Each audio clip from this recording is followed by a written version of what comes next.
Unidos por um objetivo, juntos pelo cooperativismo. Sistema OCB Espírito Santo. Começou a Semana da Páscoa e nós viajamos até Santa Teresa, nas Montanhas Capixabas, para conhecer uma chocolateria artesanal. Essa história começou lá em 2012 ainda, né? Quando meus pais plantaram cacau aqui em Santa Teresa, né? Meus pais e meu irmão. A gente plantou o cacau para poder recuperar uma área de preservação permanente na beira de um rio, né? E lá a gente nem imaginava que a gente viesse um dia a poder fazer chocolate. E você vai conhecer uma produção de cacau sustentável, sabe onde? Lá no sul da Bahia. No coração da Mata Atlântica, no sul da Bahia, brota o cacau.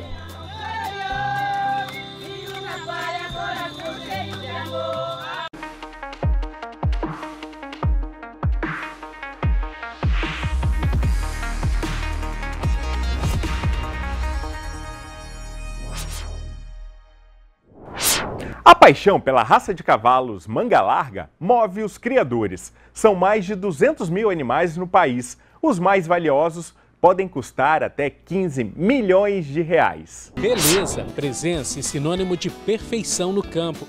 Características que se somam à resistência e agilidade. Do distante século XIX para a glória, são 200 anos de pura história e evolução. Todo ano existe sempre uma coisa nova no cavalo. Então a gente está sempre tendo que estar cada vez mais envolvido e atual para poder conseguir bons resultados, né? O porte geralmente é médio, reunindo até 6 variedades de cores. Nos concursos, a disputa pelas atenções é intensa.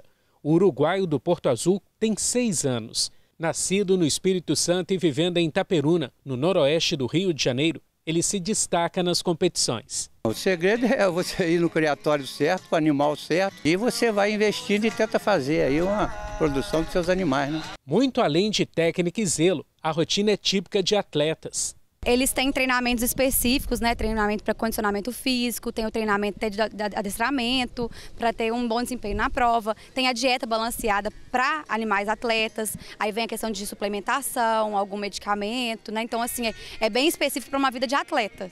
A raça manga larga marchador é genuinamente brasileira. Elegantes e dóceis são considerados os cavalos de toda a família. De norte a sul do país, o plantel conta com cerca de 200 mil animais. A montaria pode ser praticada por cavaleiros e amazonas de todas as idades. Os exemplares mais valiosos chegam a custar 15 milhões de reais. Na morfologia, nós avaliamos o padrão racial, né? Tanto na morfologia quanto na marcha. Na raça manga larga marchador tem o padrão da raça. E na conformação, a gente vai avaliar a expressão, a caracterização desse animal. De vocação rústica, a criação é apenas em regime de pasto, favorecendo a redução de manejo e custos de produção. Nos enduros, a resistência para vencer longas distâncias surpreende. O DNA inconfundível é dos verdadeiros vitoriosos. Os cavalos nossos, hoje eu brinco que eu passo mais tempo com os meus cavalos hoje até com a minha própria família. Então a gente tem um laço muito bacana, uma sinergia muito boa. Cavalo é isso, cavalo é tato, é o dia a dia e isso faz toda a diferença.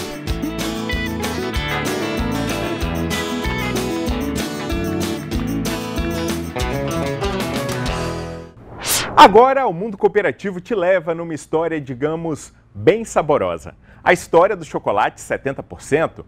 Tudo começa com a produção do fruto, uma produção, digamos, diferenciada.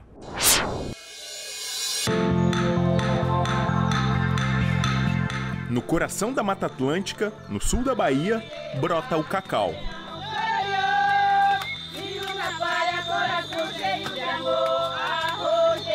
É assim há mais de 200 anos. O cacau realmente é a nossa tradição, é a paixão. Esse é o caminho natural da região. Este é o assentamento Dois Riachões. Aqui o cacau é a principal fonte de renda das famílias. O fruto, produzido em harmonia com a natureza, transformou a realidade do assentamento. Este é apenas um dos vários exemplos de comunidades, assentamentos e pequenas cooperativas de produtores que produzem o cacau da maneira mais natural possível. Sem a floresta, nada disso existiria.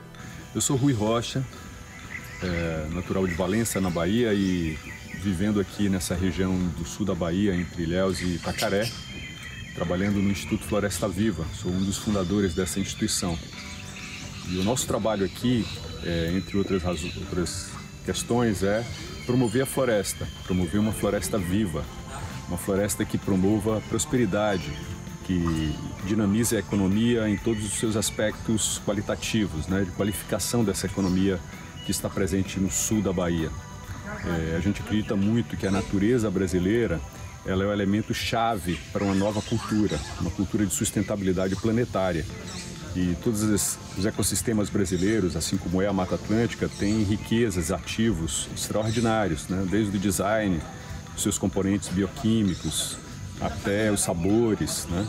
E então a paisagem brasileira ela tem uma riqueza única, né? Então o sul da Bahia, com todos esses ingredientes, pode se transformar, pode gerar prosperidade para o seu povo com essa floresta. Estamos em um ponto especial do planeta, olha a minha felicidade. Esse ponto do mundo é o ponto de mais alta diversidade biológica. Na região de Serra Grande, município de Uruçuca, foi detectado na década de 1990 a mais alta diversidade de plantas lenhosas do mundo. Nos anos 92 começamos a fazer pesquisa aqui no sul da Bahia. Eu do Jardim Botânico de Nova York, um grupo aqui do CEPLAC, aqui da Bahia.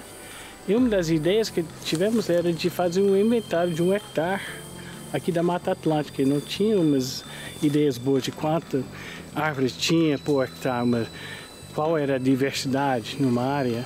E depois de processar os dados, fomos surpreendidos da alta diversidade que tinha.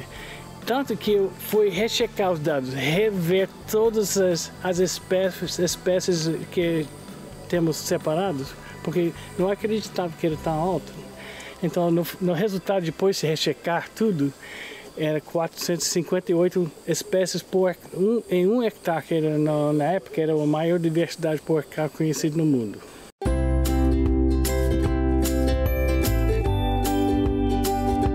A junção de toda essa biodiversidade com o cacau resultou num fruto único. A produção do cacau em meio à floresta é chamada de cabruca. Perfeita essa imagem, ó. O cacau por debaixo e a cabruca por cima. Aí nessa cabruca a gente tem um pé de jiquitibá, um pé de gameleira, um pé de cobi, vinhático, louro, jaqueira. Quando a gente fala sistema cabruca, que é o ato de cabrucar na mata, né? Cultivar sem derrubar a mata. Sair dessa questão da monocultura. Se você tivesse aqui um cacau a pleno sol, imagine, diversidade nenhuma. Para considerar cabruca tem que ter no mínimo 50 espécies de aves nativas dentro. As nativas a gente não tira de jeito nenhum. Hoje nós temos a Mata Atlântica na Bahia ainda graças ao cacau. Nós faz 4 vezes o valor de 1 hectare que o modelo convencional faz. Então o segredo não é quantidade, sim qualidade, é agregar valor.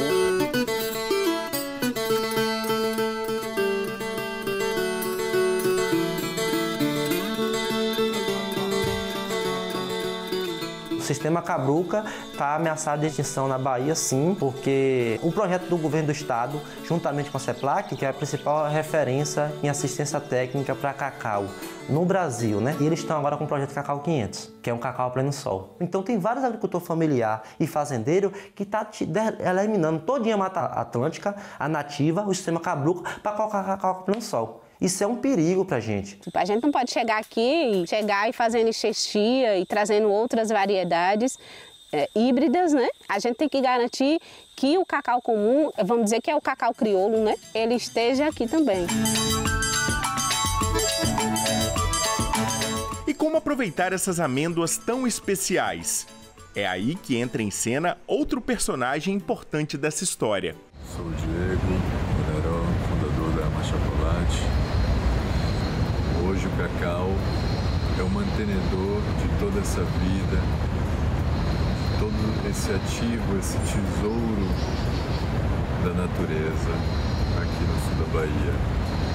A AMA é pioneira nesse movimento de restauração, de valorização dos grãos, das relações humanas e da preservação através do cacau. Chocolate com sabor de fruto da floresta, orgânico e natural. É assim que o trabalho dos pequenos produtores parceiros da indústria chega ao mercado. Então a gente está aqui na fábrica da Ama Chocolate, é aqui que as amêndoas elas vão se transformar em chocolate. Essas amêndoas vêm das fazendas da Ama e vêm também de cooperativas. A gente tem um conjunto de cooperativas que são parceiras nossas e que a gente se envolve até mesmo no processo de certificação. Essas amêndoas vão chegar e vão passar por processos como torra, que é onde a gente vai torrar, descascar e triturar a amêndoa. Ela aí vai virar o nibs de cacau. Depois disso ela passa por conchagem, por tanque, por moldagem, até que o chocolate ele vai ser embalado e a gente vai poder expedir para o Brasil e para o mundo. Toda a linha de chocolate da Ama é linha orgânica, a gente também tem uma linha biodinâmica. Os nossos chocolates eles vão do 60% até o 100% cacau.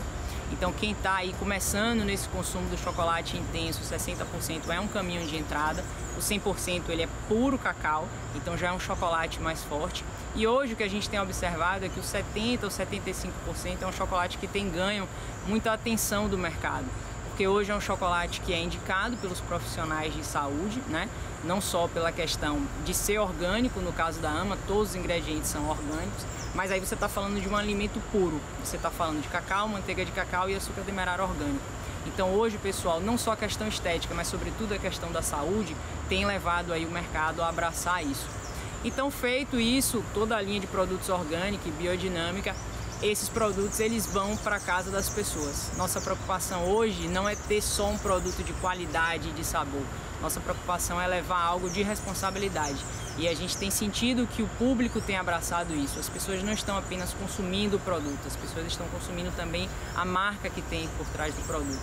Então levar sabor, levar qualidade, mas também levar consciência e responsabilidade é um compromisso da nossa empresa, está no DNA da Ama e faz parte do nosso propósito.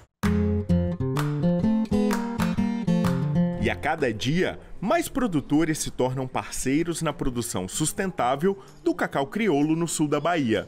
Sou Danilo Couto, acredito que esse cacau que preserva a nossa mata atlântica da Bahia, que vem com esse sabor especial, com essa tradição, né?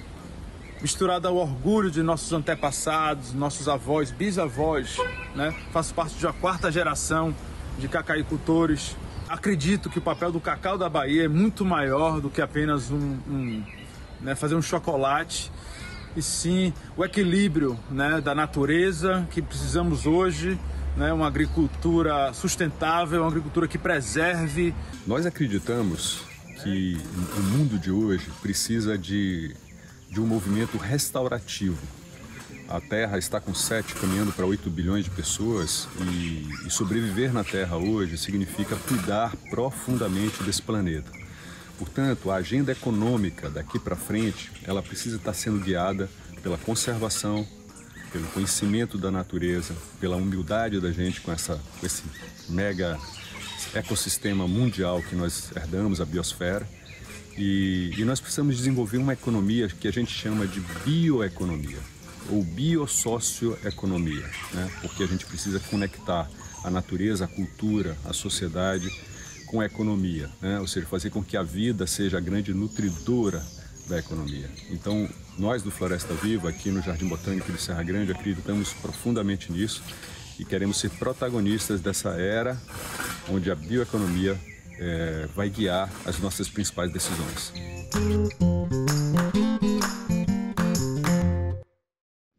Intervalo, na volta eu saio daqui do estúdio para te mostrar uma chocolateria artesanal lá em Santa Teresa.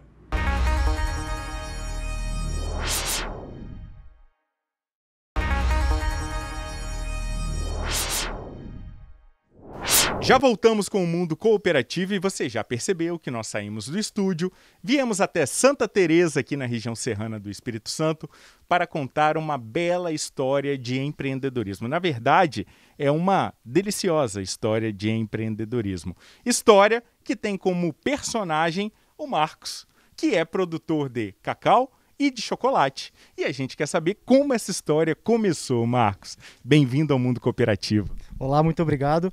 Essa história começou lá em 2012 ainda, né? Quando meus pais plantaram cacau aqui em Santa Teresa, né? Meus pais e meu irmão. A gente plantou o cacau para poder recuperar uma área de preservação permanente na beira de um rio, né? E lá a gente nem imaginava que a gente viesse um dia a poder fazer chocolate. A gente plantou muda de parazim. Em 2015 a gente fez a enxertia daquelas mudas. E eu sou funcionário público, né, e tô tem um tempo já buscando uma alternativa para voltar para a roça, né? E foi aí que eu comecei a estudar o chocolate, eu com a minha família, né? E a gente, então, em 2020, a gente decidiu fazer um curso e comprar o equipamentozinho necessário para começar a fazer o chocolate.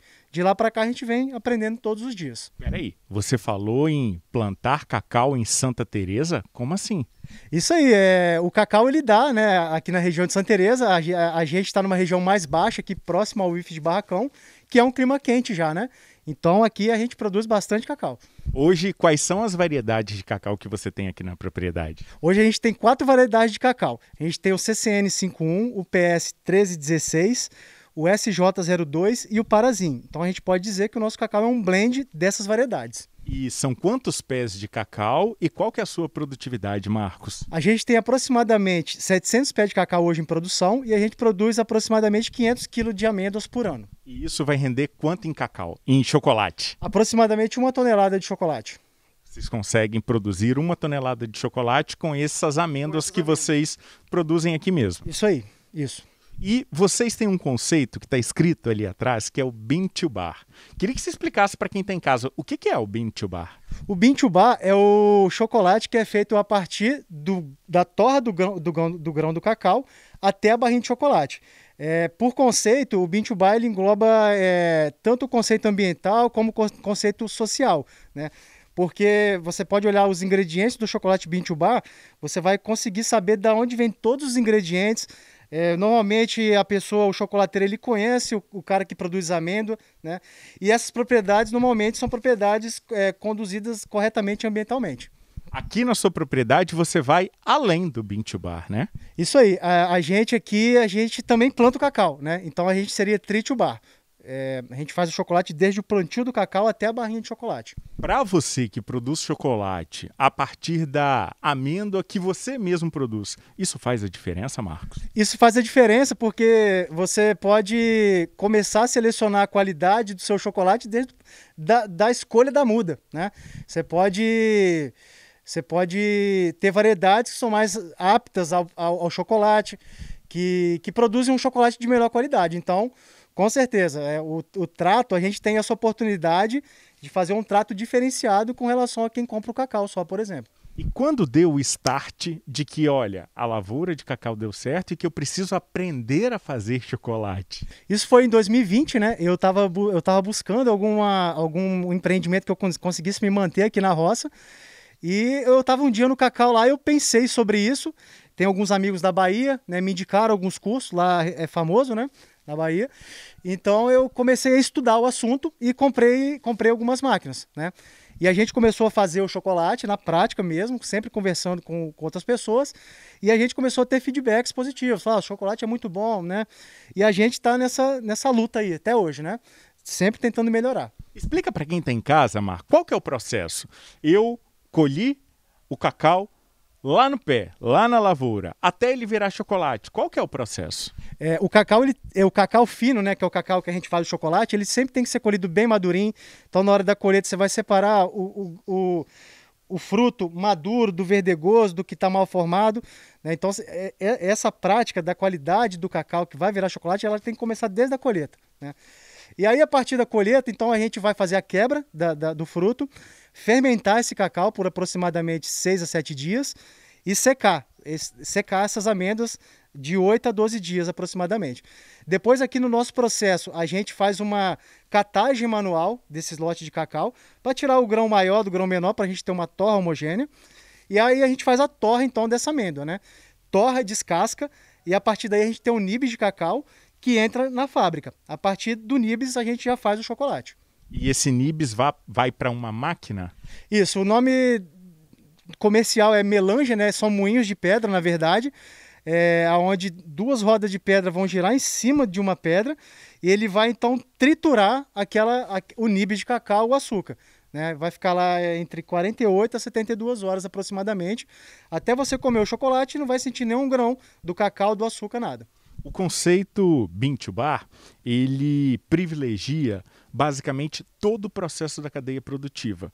E isso voltado para um público que busca um produto mais natural possível. Quando a gente fala de um chocolate artesanal, bean to bar, é um chocolate com muitos ingredientes ou com poucos ingredientes? É um chocolate com muito poucos ingredientes, que você, consumidor, vai conseguir identificar da onde foi plantado o cacau, da onde veio a manteiga de cacau. Então, um exemplo, o nosso chocolate 70%, ele tem 3 ingredientes, né, que é o cacau, o açúcar e a manteiga de cacau. Então é basicamente isso. E os outros ingredientes que a gente usa, além do cacau que a gente produz aqui, a gente também tem a rastreabilidade deles. São ingredientes que vêm no máximo de São Paulo, então sustentavelmente é um produto muito enxuto. Ele não tem muitos ingredientes que vêm de outros países, enfim, né? Agora, quem está assistindo a gente, teve curiosidade, quer conhecer o chocolate, como é que faz para encontrar? Então, a gente recebe visita aqui na propriedade, né? Tem que ser uma visita agendada, onde as pessoas conseguem ver desde o plantio do cacau até a fábrica de chocolate. A gente tem no comércio de Santa Teresa, né? E a gente participa de feiras, de eventos aí ao longo do ano, em Vitória principalmente. E a gente tem um site também, né? As pessoas conseguem comprar pelo nosso site, a gente envia pelo correio. E a importância que tem as feiras para a visibilidade de um produto tão artesanal quanto esse? Muito importante. A nossa porta de entrada do nosso chocolate no Espírito Santo, ou que seja aqui no nosso município, foi através de feiras, né? Que foi o momento que a gente foi lá, apresentou o nosso produto, o pessoal gostou e dali foi só crescendo. Então, as feiras para a gente são fundamentais. Foram e são, né? Abril, mês de Páscoa, mês de chocolate. E vocês prepararam o que para a Páscoa desse ano? A gente já está se preparando para a Páscoa, pensando na Páscoa há 2 meses atrás, né? Então, assim, para esse ano a gente vai ter um lançamento especial. A gente tem já tradicionalmente, que são as barras de chocolate, os ovos os ovos de Páscoa, os coelhos de Páscoa. Mas esse ano a gente está com um produto colaborativo, né, que é uma colaboração entre o Capitão Redigueri e a cervejaria Teresense, aonde a Teresense fez uma cerveja com o nosso cacau e a gente fez um ovo de Páscoa com o malte da cervejaria Teresense. Dentro desse ovo de Páscoa vai um copo de chocolate, onde você pode degustar a sua cerveja de cacau. Então, assim, é uma experiência, né, que você consegue levar para casa com esse produto. E Marcos, vocês estão satisfeitos com o resultado alcançado até agora, nesse pouco tempo de história? Sim, a gente está muito satisfeito, a gente está num processo de realização, né? Porque não é tudo, nem tudo é dinheiro, mas às vezes você se sente bem e fazer bem aquilo que você se dispôs a fazer, que você gosta de fazer. Então a gente está sim realizado e a gente vê um potencial econômico também no negócio, com certeza. Para a gente poder encerrar esse nosso bate-papo, fazer chocolate é uma arte? Chocolate é uma arte, né? Na Europa os chocolateiros eles são conhecidos como artesãos, né? Porque você tem que dominar várias técnicas ali, desde a torra do cacau até a temperagem, que são processos melindrosos que você tem que ter o conhecimento do seu ambiente para poder fazer. Então, chocolates bean to bar, chocolates maker, são sim verdadeiros artesãos. Marcos, queria agradecer demais a sua participação, queria agradecer por você abrir a casa, abrir a propriedade para nos receber e mostrar um pouquinho dessa sua arte para a gente. E eu quero que você volte mais vezes aqui no Mundo Cooperativo. Eu que agradeço aqui o convite de vocês e tomo à disposição, tá? Esperamos vocês aqui mais vezes. Obrigado. Muito obrigado pela receptividade. Bom, gente, o Mundo Cooperativo de hoje fica por aqui. Para rever o nosso programa, você já sabe, é só acessar o portal Sim Notícias em simnoticias.com.br ou apontar a câmera do seu celular para esse QR Code que aparece aí na tela. Quer saber um pouco mais sobre os bastidores das gravações? Então fique ligado nas redes sociais, Instagram e TikTok, no @bpfaustino ou nos nossos canais oficiais, Record News Espírito Santo e TV Sim. Muito obrigado pelo carinho, pela companhia e a gente volta a se encontrar numa outra oportunidade. Até lá! Tchau!